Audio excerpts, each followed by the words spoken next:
स्वागत है आपका। इंडिया टीवी देख रहे हैं आप। आपके साथ मैं हूं प्राची पाराशर। शाम के 5 बज चुके हैं और वक्त हो गया है मुकाबला का। मुकाबला में आज सवाल सदन से लेकर सड़क तक हो रहे बवाल पर। आज विपक्ष ने अडानी के मुद्दे पर फिर हंगामा किया। सरकार से जेपीसी गठन करने वाली अपनी मांग को दोहराया। आज सरकार और विपक्ष के बीच की लड़ाई संसद की बालकनी तक आ पहुंची। पहली बार संसद की पहली मंजिल की बालकनी पर पोस्टर लहराया गया। तो वहीं राहुल की माफी की मांग पर अड़ी बीजेपी ने राहुल की तुलना मीर जाफर से कर दी। पलटवार कांग्रेस ने भी किया और बीजेपी को जयचंद करार दे दिया। प्रदर्शन दीदी की पार्टी टीएमसी ने भी किया, लेकिन स्पॉट बदलकर। कुल मिलाकर आज भी दोनों ही सदनों की कार्यवाही हंगामे की भेंट चढ़ गई और इस सियासी युद्ध के बीच अधूरे रह गए जनता के काम। अब सवाल यह है कि सदन ना चलने के पीछे जिम्मेदार कौन? विपक्ष के विरोध का यह बालकनी वाला तरीका कितना सही? सवाल यह भी कि क्या संसद के बजट सत्र से तमाम राजनीतिक पार्टियां 2024 के लिए अपने अपने मुद्दे सेट कर रही हैं?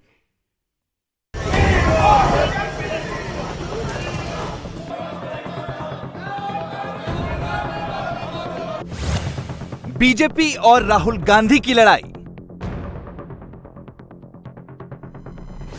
मीर जाफर और जयचंद पर बात आई। 2024 की लड़ाई में कौन करेगा चढ़ाई? 2024 से पहले अडानी का शोर है। राहुल माफी मांगो के नारे लग रहे हैं और अब इस सीरीज में दो शब्द और जुड़ गए, मीर जाफर और जयचंद। बीजेपी राहुल गांधी को मीर जाफर कह रही है। बीजेपी की एक ही डिमांड है कि राहुल गांधी ने विदेश में जाकर भारत को बदनाम किया, उन्हें तो माफी मांगनी पड़ेगी। मीर जाफर ने जो किया था नवाब बनने के लिए, आप सबको पता होगा। मीर जाफर नवाब बनना चाहता था और नवाब बनने के लिए उसने ईस्ट इंडिया कंपनी की मदद ली थी। ईस्ट इंडिया कंपनी हिंदुस्तान में प्रवेश करके मीर जाफर के साथ खड़ी हुई और उसके बाद जो हुआ वो और आप और हम सब जानते हैं, अंग्रेजों का शासन। It would not be an aberration to say that Rahul Gandhi is the present day Mir Jafar of Indian polity. जो उन्होंने लंदन में किया है वो ठीक वही किया है। शहजादा नवाब बनना चाहता है और शहजादे ने ईस्ट इंडिया कंपनी की मदद मांगी है नवाब बनने के लिए। ऐसा भी नहीं है कि राहुल गांधी बिना माफी मांगे निकल जाएंगे। माफी तो उन्हें मांगना ही पड़ेगा। बीजेपी राहुल को लेकर अटैकिंग मूड में है, तो कांग्रेस भी जयचंद बोलकर बीजेपी को घेर रही है। कांग्रेस का कहना है कि बीजेपी में जयचंदों की एक पूरी फौज है, जिसका काम है अडानी के मामले से ध्यान हटाना। प्रधानमंत्री मोदी ने जयचंदों की एक फौज बना रखी है। उस फौज में बददिमाग प्रवक्ता, दोरूपल्ली के ट्रोल, तमाम मंत्री, सांसद, उल जलूल की बातें करने वाले सारे भाजपाई शामिल हैं। और माफी वीरों के ये वंशज जिन्होंने आजादी के आंदोलन में एक नाखून नहीं कटाया, ये हमें पाठ पढ़ाएंगे राष्ट्रवाद पर, देश पर, लोकतंत्र पर। गजब विडंबना है। एक बात लेकिन साफ है कि ये जितने जयचंद हैं, ये चलते मोदी जी के इशारे पर हैं। संसद से लेकर सड़क तक बीजेपी और कांग्रेस के बीच बवाल ही बवाल है। आज संसद में जो हंगामा हुआ वो सबने देखा। कांग्रेस सड़कों पर भी विरोध करती हुई ही आई है। अब सवाल यही है कि इस मीर जाफर और जयचंद की लड़ाई में कौन किस पर भारी पड़ेगा। 2024 में किसकी होगी जय और किसकी होगी पराजय।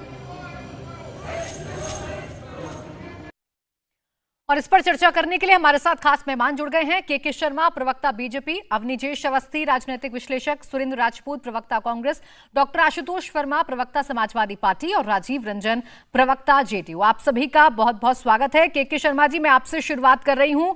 सरकार की जिम्मेदारी है या नहीं कि सदन चले या ना चले? नए नए शब्दों का इस्तेमाल तो आप कर रहे हैं, राहुल गांधी की तुलना आप मीर जाफर से कर रहे हैं, लेकिन जनता के प्रति भी आपकी जिम्मेदारी है ना सर? नहीं, क्यों नहीं है प्राची जी, बिल्कुल जिम्मेदारी है। लेकिन हमारी यह भी जिम्मेदारी है कि इस देश के लोकतंत्र पर और 130 करोड़ भारतीयों के सम्मान पर यदि कोई प्रश्न चिन्ह उठाएगा और कोई जाकर विदेश से यह मदद मांगने की कोशिश करेगा कि भारत के लोकतंत्र पर हस्तक्षेप करे, तो यह भी जिम्मेदारी हमारी ही है। हम इन जयचंदों की तरह और इस तरह के मीर जाफरों से नहीं हैं कि जाकर विदेशों में जो है मदद मांगे। कांग्रेस का तो ये पुराना रवैया रहा है क्या सलमान खुर्शीद, क्या मणिशंकर अय्यर जब जाकर पाकिस्तान से कहते थे कि मोदी जी को हटाने के लिए हमें मदद चाहिए आपकी, तब यही कांग्रेस कहती थी कि इनका व्यक्तिगत बयान है, हमारा इससे कोई लेना देना नहीं है। आज वही राहुल गांधी इंग्लैंड में उन्हीं अंग्रेजों की धरती पर खड़े होकर कहते हैं, उकसाते हैं लोगों को कि भारत में लोकतंत्र समाप्त हो गया और आप बेखबर हैं। अमेरिका और यूरोप से जो है उनको उकसाने की बात कर रहे हैं। तो आज यदि आप भारत के लोकतंत्र का सम्मान नहीं करते, आप सदन का सम्मान नहीं करते, जाकर वहां झूठ बोलते हैं विदेश की धरती पर कि मेरी माइक बंद कर दी जाती है, और कल ही आप बड़े शान से कह रहे कि मैंने 50 मिनट बोला, 50 मिनट बोला, किसी ने नहीं रोका आपको, लेकिन विदेश की धरती पर गए तो जबान पलट गई आपकी।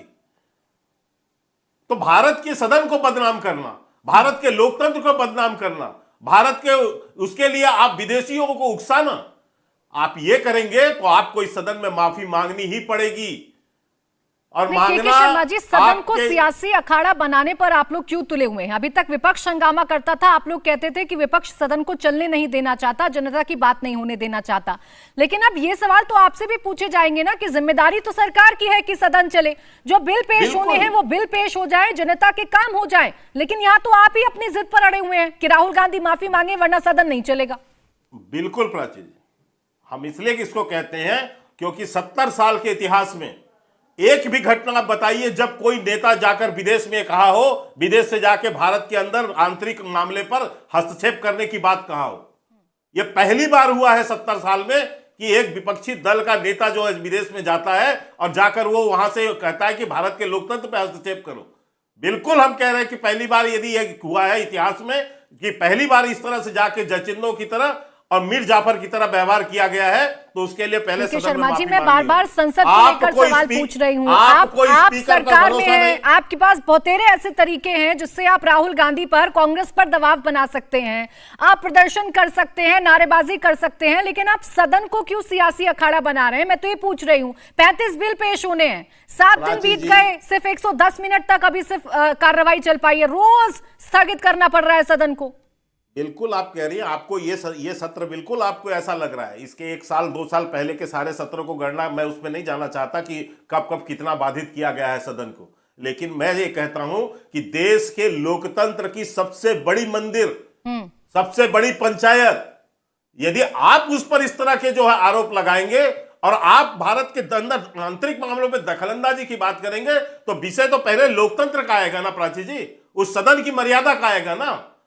ठीक है, प्रश्न तो उस सदन का है जहां से चलना है। चलिए, आप सदन की मर्यादा की बात करें। और एक बात और भी कह दूं कि ये न सोचें कि हम जो है चिल्ला के और ये करके, रोज आप चिल्लाते हैं, चिल्लाइए, लेकिन ये एक बात जान लीजिए, यह देश की जनता 130 करोड़ जनता का अपमान है और इससे आप बच नहीं सकते और कांग्रेस बच नहीं सकती। अच्छा चलिए, ठीक है। माफी सुरेंद्र राजपूत जी, ये चूंकि सदन की मर्यादा से जुड़ा हुआ मामला है, विपक्ष में कुछ ऐसा बयान दिया आपके नेता ने जो नागवार गुजर रहा है सरकार को, और सरकार ये कह रही है कि जिस सदन का आपने अपमान किया, आप आइए और माफी मांगिए। इस बवाल को थामने का क्या कोई और तरीका नहीं है? आप लोग भी आज बालकनी में पहुंच गए, जिस सदन में जनता की चर्चा होनी चाहिए वहां आपने पोस्टर का जमावड़ा लगा दिया।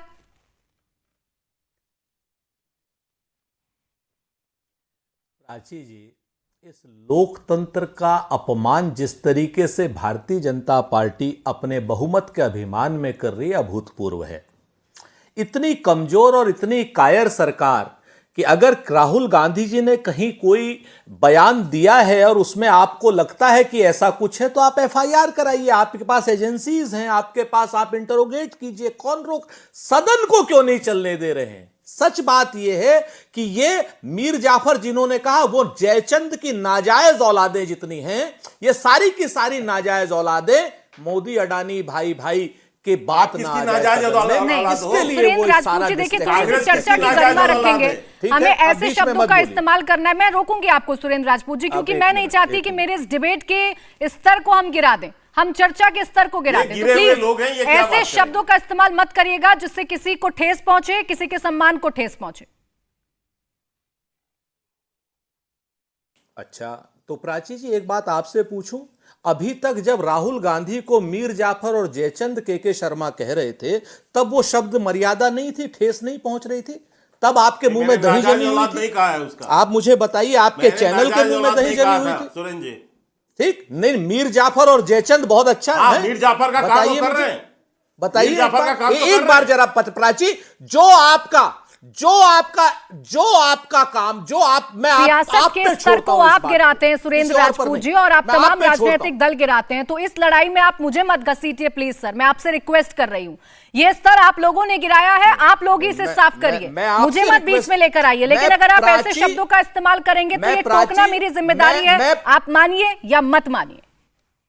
नहीं तो आपने भारतीय जनता पार्टी के एक प्रवक्ता को टोका क्या? मैं यही तो पूछ रहा हूं, मैं तो हाथ जोड़ के पूछ रहा हूं आपसे, आप मेरी बहन जैसी। मीर जाफर ये तो पूछिए, कहा ही बताइए जाता है, आप। तो नहीं, तो कहावत आपने है। शायद सुना नहीं सुरेंद्र राजपूत जी, आपने शायद सुना नहीं। बोलिए मेरा जो आप।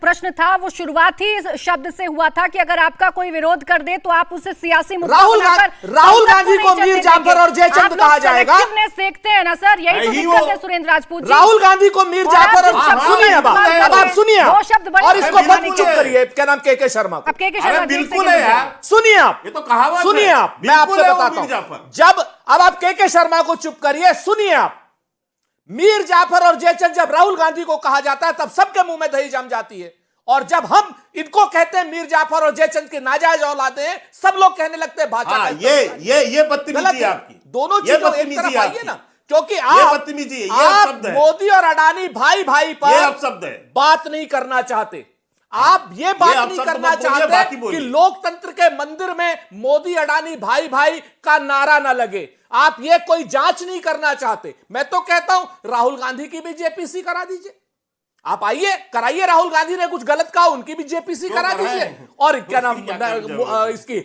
अडानी जी की भी जेपीसी करा दीजिए, दोनों की जेपीसी करा दीजिए, दूध का दूध पानी का पानी हो जाएगा।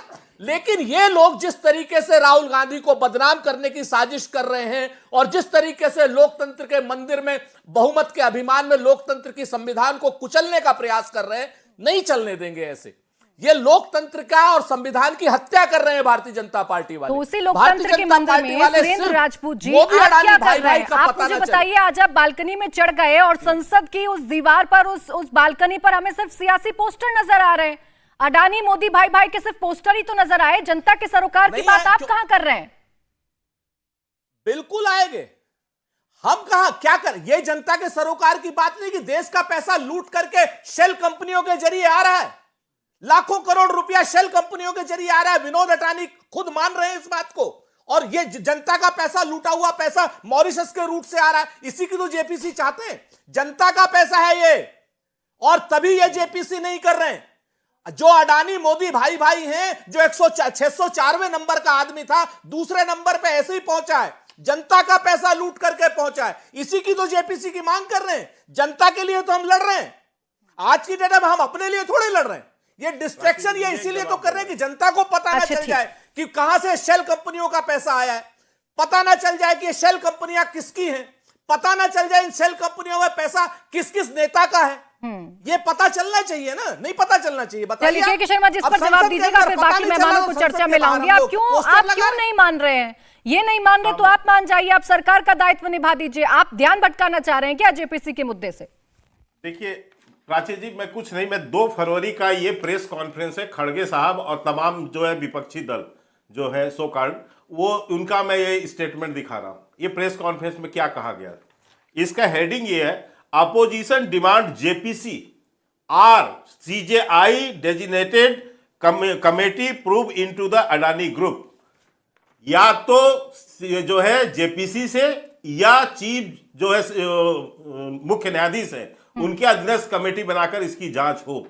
क्या इसकी जांच आज एक जो है सुप्रीम कोर्ट के मुख्य न्यायाधीश के उस पर जो है निर्देश पर, उसमें 2 जज हैं, सुप्रीम कोर्ट के भी हैं, हाई कोर्ट के हैं, उन पर एक कमेटी बना के नहीं हो रही है? यही तो डिमांड था ना इनका। और इसी कारण से मैं इनको याद भी दिलाऊं, इनके सहयोगी दल है टीएमसी, डेरेक ओबेरॉयन अभी 4 दिन पहले स्टेटमेंट दिए हैं कि हमारी एक विपक्ष की एक मांग थी कि या तो जो है सीजीआई के अंदर कमेटी बने और या फिर जेपीसी बने। जब एक वही टीएमसी आज भी प्रदर्शन कर रही थी, उसका स्पॉट सिर्फ बदला हुआ है के शर्मा जी, लेकिन प्रदर्शन उन्होंने भी किया है अडानी के मसले पर। उन्होंने ना लेकिन उन्होंने जगह जेपीसी नहीं मांगी, नहीं, अडानी के मसले पर लेकिन सवाल वो आपसे पूछ रहे हैं सर। पूरा विपक्ष आपसे जब एक ही मसले पर सवाल पूछ रहा है तो आप लोगों की भी जिम्मेदारी है ना, आप इसे सिर्फ नौटंकी और सियासत को करार नहीं दे सकते। मैं आऊंगी सुरेंद्र राजपूत जी आपके पास। उससे पहले दो और विपक्षी साथी हैं आपके, उनको जरा चर्चा में ले आऊं। डॉक्टर आशुतोष वर्मा जी, सबसे बड़ा सवाल, सिर्फ 5 सेकंड दे दीजिए। अच्छा बोलिए। मैं के शर्मा जी चूंकि बड़े बहुत विद्वान प्रवक्ता है, ये लोग विषयांतर करने में माहिर हैं। सुप्रीम कोर्ट ने जो कमेटी बनाई है भारतीय शेयर बाजार के वित्तीय नियमन के हिसाब की बनाई है। हम अडानी के मुद्दे पर जेपीसी की मांग कर रहे हैं। अपने सुप्रीम कोर्ट अगर अडानी के मुद्दे पर कमेटी बनाए तो ठीक है। शेयर मार्केट पढ़ लिख कर आया कीजिए, अनपढ़ों जैसी बात मत कीजिए। जानकारी नहीं है, झूठ बोल। मैंने कहा ना, पढ़ लिख करके आया कीजिए, अनपढ़ों जैसी बात मत कीजिए। चलिए, ठीक है। विद्वान है आप, क्या बात कर रहे हो? बिल्कुल यहाँ बिना पढ़े लिखे चले जाते हो। अच्छा चलिए ठीक है, अब मैं बाकी मेहमानों को चर्चा में ले आऊं क्योंकि आप दोनों तो फिर एक दूसरे पर आरोप प्रत्यारोप करते रहेंगे। आशुतोष वर्मा जी, सदन में इतने सारे बिल हैं जो लंबित पड़े हैं, जिन्हें सदन के पटल पर रखा जाना है, लेकिन रोज हंगामा, रोज कार्रवाई शुरू होते ही कार्रवाई स्थगित हो जाती है। आज बाकायदा लोकसभा स्पीकर और राज्यसभा चेयरमैन ने आज एक बैठक बुलाई, आप तमाम लोग शामिल हुए, लेकिन बेनतीजा रही पूरी बैठक। चाहते क्या है तमाम सियासतदान? सदन में काम ना हो, जनता के सरोकार के मुद्दे ना उठे।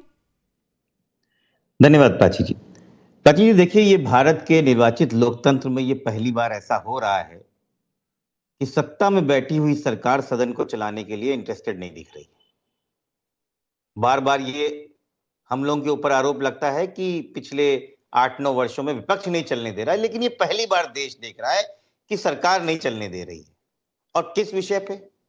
उस विषय पे जो किसी व्यक्ति ने या सांसद ने वक्तव्य संसद के बाहर दिया है और उस पर माफी मांगने के लिए कह रही है।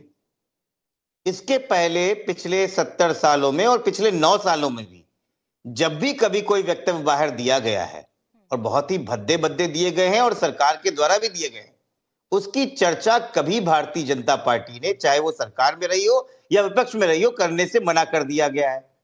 चाहे वो कभी लाल कृष्ण आडवाणी जी ने उत्तेजक भाषण दिया हो, चाहे उमा भारती जी ने दिया हो, चाहे विनय कटियार जी ने किया हो, कई बार इस पे कहा स्पष्टीकरण दो, तो उन्होंने कहा कि जो व्यक्ति संसद में है ही नहीं, जो वक्तव्य संसद में दिया ही नहीं गया, उसकी चर्चा हम क्यों करें?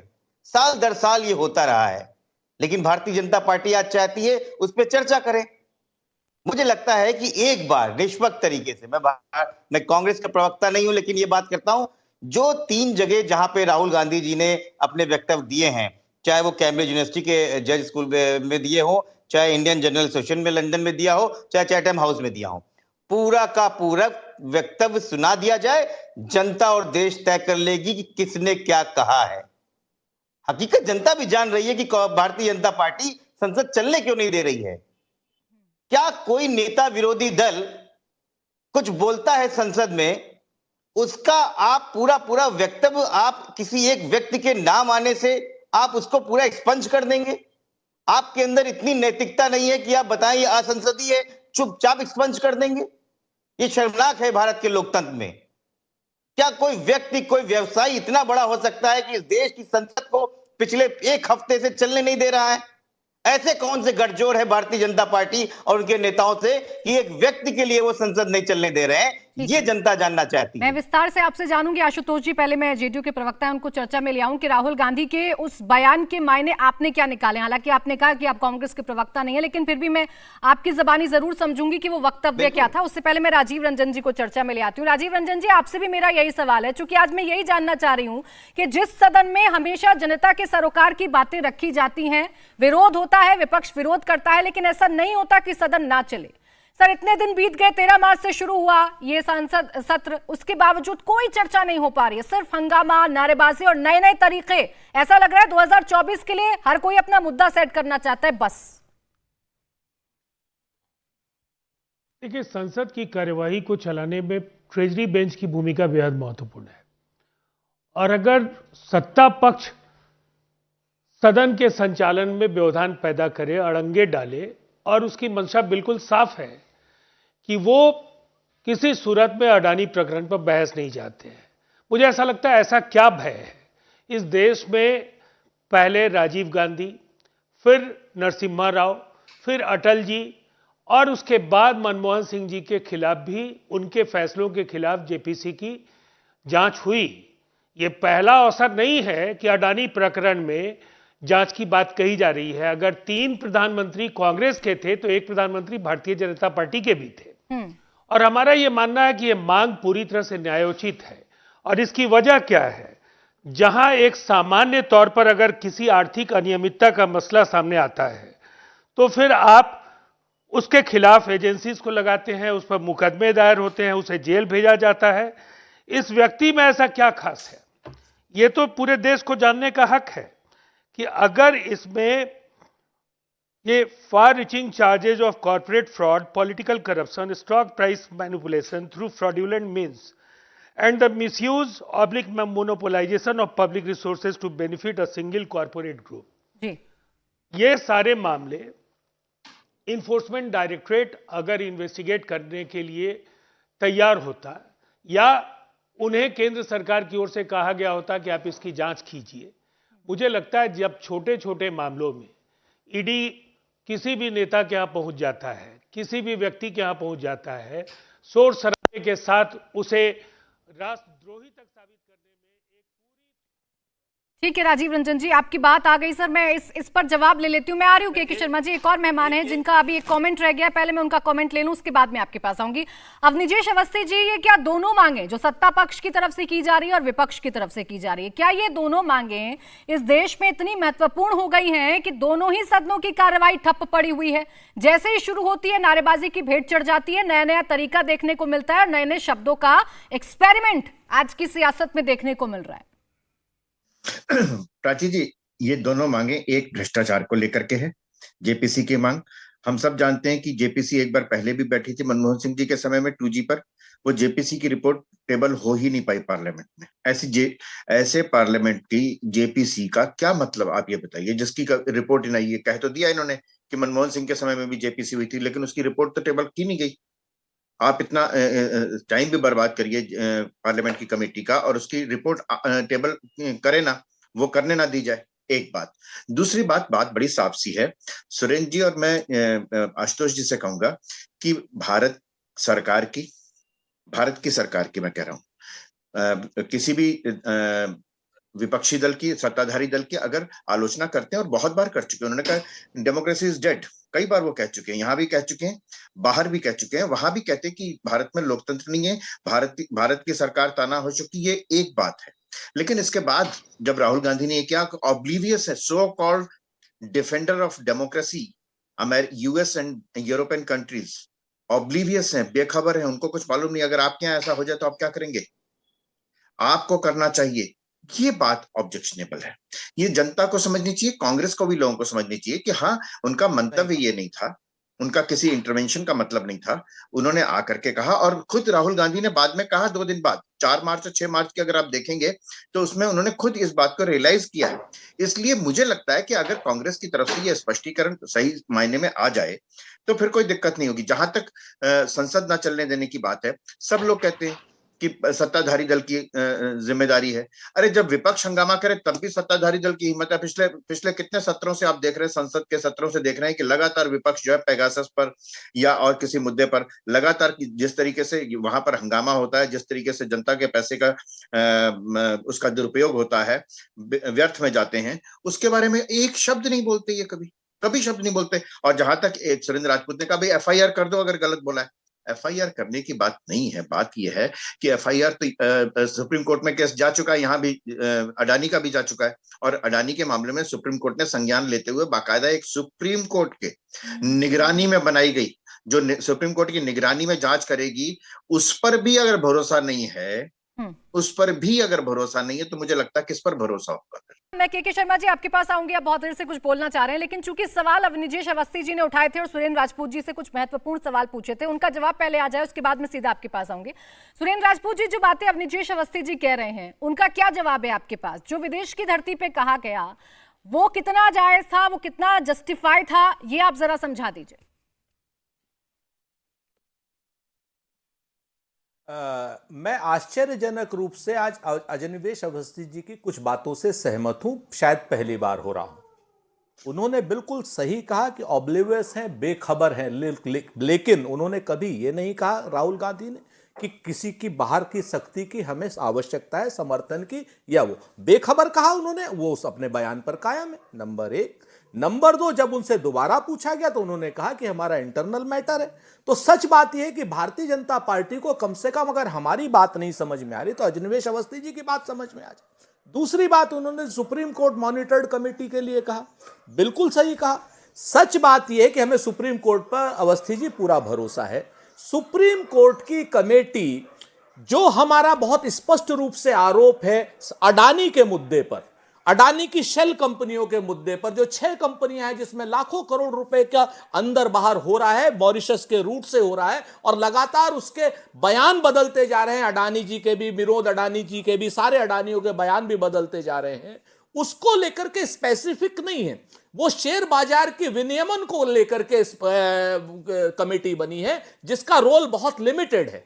वहां अडानी के रोल, हम तो बहुत साफ कह रहे हैं कि ये जो केस हुआ है, जो लाखों करोड़ हिंदुस्तानियों का पैसा डूबा है, LIC का पैसा उसमें लगा हुआ है, SBI का पैसा लगा हुआ है, देश हित में संघ को भी कम से कम हमारी इस मांग का समर्थन करना चाहिए। अगर बात आपने JPC की कही, आप मनमोहन सिंह के समय की JPC मनमोहन सिंह के समय पे नहीं आप रख पाए तो टेबल उसके बाद 2014 से 2023 के बीच में कर दीजिए। और हम कह क्या रहे हैं, हम तो कह रहे हैं कि राहुल जी पर भी और अडानी जी पर भी JPC बना करके उसमें तो सत्ताधारी लोगों का ही समर्थन दल के लोग ज्यादा होंगे, ईमानदारी की बात आ जाएगी। लेकिन भारतीय जनता पार्टी चूंकि, sir 5 second sir, Bharatiya Janata party चूंकि पिगैसिस के जरिए अपने सांसदों को शायद डरा रही है, शायद उनके जरिए डरा रही है, इसलिए वो बेचारे बड़े-बड़े शब्दों का इस्तेमाल सुरेंद्र राजपूत जी आप करते हैं और फिर जो मोदी जी कह रहे हैं, पीछे भी कदम खींचने पड़ जाते हैं कई बार। सुरेंद्र राजपूत जी कई बार पीछे कदम खींचने पड़ जाते हैं। बिल्कुल नहीं खींचेंगे, बिल्कुल नहीं खींचेंगे,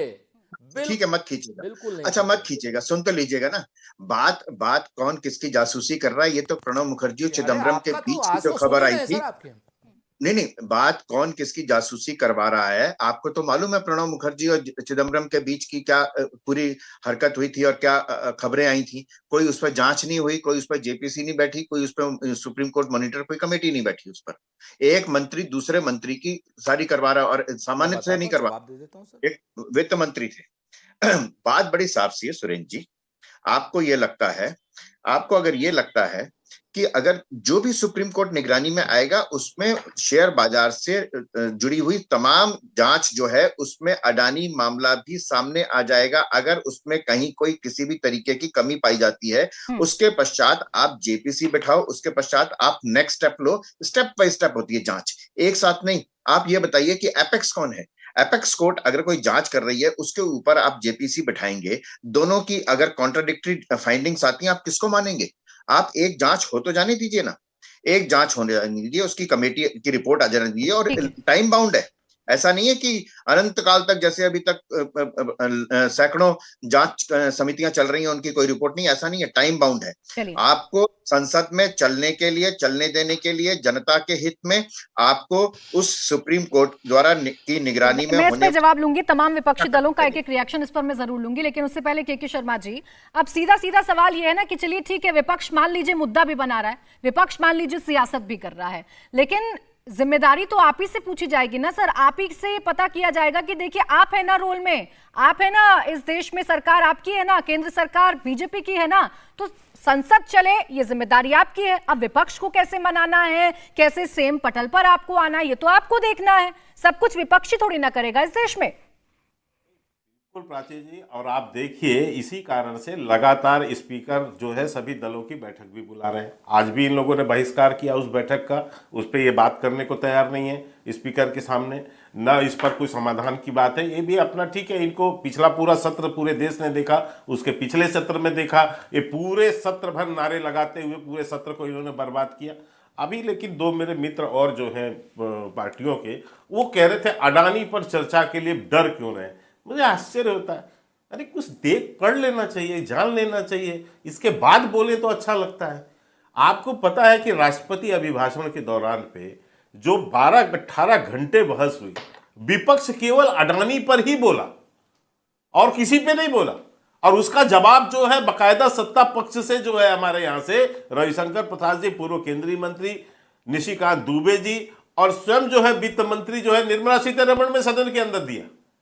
तो उस पर चर्चा हो चुकी है, बात भी हुई है, जवाब भी दिया गया है, सब कुछ हुआ है। अब एक सज्जन अभी ज्ञान दे रहे थे कि ईडी जो है वो क्यों नहीं करती, जांच क्यों नहीं कर लेती सीधे।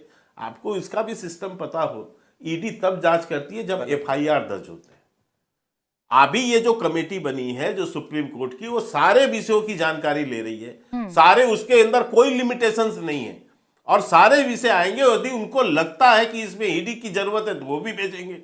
वो तो सब जो है जाने माने जो है जज हैं, बड़े बड़े वकील हैं, बड़े बड़े उसमें जो है एक्सपर्टीज लोग बैठे हुए हैं और वो भी कोई हमारे द्वारा बनाई नहीं है, सुप्रीम कोर्ट ने अपने आधार पर बनाई है उसको। तो हम ये कह रहे हैं कि निश्चित तौर से उस पर ये है, लेकिन आपका बहाना इसलिए है, अडानी का बहाना है, राहुल को बचाना है। अरे वो अगर बहाना आप बना जैसे रहे ही हैं, उसको लॉन्च वो अगर करने बहाना लाए बना थे, रहे हैं, वो अगर नौटंकी कर रहे हैं, ड्रामा कर रहे हैं, तो आप लोग मत करिए ना। आप लोग आकर समझदारी दिखा दीजिए और चलने दीजिए सदन को। आप सदन के बाहर करते रहिए हंगामा। प्राची जी, इस देश के लोकतंत्र से बड़ा कुछ नहीं है। आप लोगों ने भी ट्रेंड बना लिया है के शर्मा जी, आपका अगर कोई विरोध कर दे तो आप चढ़ जाते हैं अनशन पानी लेकर उस पर। ये हमारा, एक मिनट सुनिए मुझे प्राची जी, ये हमारा विरोध नहीं है। आप मोदी जी का जाके विदेश में विरोध कीजिए, हमारी पॉलिसी का कीजिए, भाजपा का कीजिए, जो आप निरंतर करते हैं, हमें मंजूर है, हम तो कभी नहीं इस पर आते हैं। आप लेकिन विरोध जब भारत के लोकतंत्र का करेंगे, जब भारत को अपमानित करेंगे तो आपको नहीं छोड़ेंगे। फिर तो हम आपसे माफी मंगवा के ही रहेंगे, आपको तय करना पड़ेगा। प्राची जी, देखिए आपके इस शो का आज बहुत महत्वपूर्ण दिन है और क्योंकि इसमें से मुझे लगता है पक्ष और विपक्ष से एक बहुत बड़ी चीज निकल के आई। अब विजेश अवस्थी जी जो कि एक राजनीतिक विश्लेषक भी हैं, संघ के प्रचारक भी जी हैं, उन्होंने एक बढ़िया चीज बताई है कि भाई देखिए जो भी हो, मैं संघ के आप चिंतक हैं, जो भी हैं, आरएसएस से जुड़े हैं, खैर देखिए उन्होंने बड़ी अच्छी चीज बताई कि भाई सुप्रीम कोर्ट ने एक कमेटी बनाई है, उसमें नामचीन लोग हैं, उसकी रक्षा करेंगे, उसके बाद जेपीसी बन लेंगे। मैं तो कहता हूं कि भारत सरकार को, भारतीय जनता पार्टी को सीखना चाहिए। वो कम से कम इस बात पे तैयार हो जाएं कि भाई जेपीसी बनाएंगे, पहले ये कमेटी की रिपोर्ट आ जाए, यही करने के लिए चर्चा कर लें। आप सदन ही चलने दो, आप सदन ही नहीं चलने दे रहे हो। साफ बिल्कुल बात है कि जो सुप्रीम कोर्ट की कमेटी है वो ये चेक करने के लिए बनाई गई है कि सेबी के लॉ का वायलेशन हुआ है कि नहीं। जेपीसी ये दिखेगी कि इसमें सरकार की भूमिका क्या है, उस अडानी ग्रुप की कैसी वैधता हुई है, उसका पुनर्स्थापन, लेजिटिमाइजेशन कैसे हुआ है। तो भाई अवनीश जी तो कहने को तैयार हो गए ना, इन्हीं की बात मांग ले कम से कम सरकार। इनकी भी बात नहीं मान रही है तो किसकी बात मानेगी? ना पक्ष की मान रही है, ना संघ की मान रही है, तो मांगे किसकी? अच्छा जवाब दे दीजिए। मुझे लगता है कि यहीं से हल निकल रहा है। नहीं, मैं भी एक जवाब दे रहा हूं। शर्मा जी आपके पास आ। प्राची जी, एक बात बड़ी जबरदस्त बात है, एक बड़ी सामान्य सी बात है कि लोकतंत्र में विपक्ष के साथ भी एक शब्द लगा होता है, विशेषण, कि विपक्ष क्या जिम्मेदार विपक्ष की भूमिका निभाएगा। लोकतंत्र में विपक्ष खुल्लम खुल्ला नहीं है कि उसकी कोई परिभाषा नहीं है, उसको भी एक जिम्मेदार विपक्ष की हैसियत से निभाना पड़ता है। ये लोकतंत्र में है, संविधान में है, इसलिए जिम्मेदारी सिर्फ एक सत्ता पक्ष की नहीं है, विपक्ष भी अपनी जिम्मेदारी माने कि मेरी जिम्मेदारी क्या संसद चलने देना। एक बात।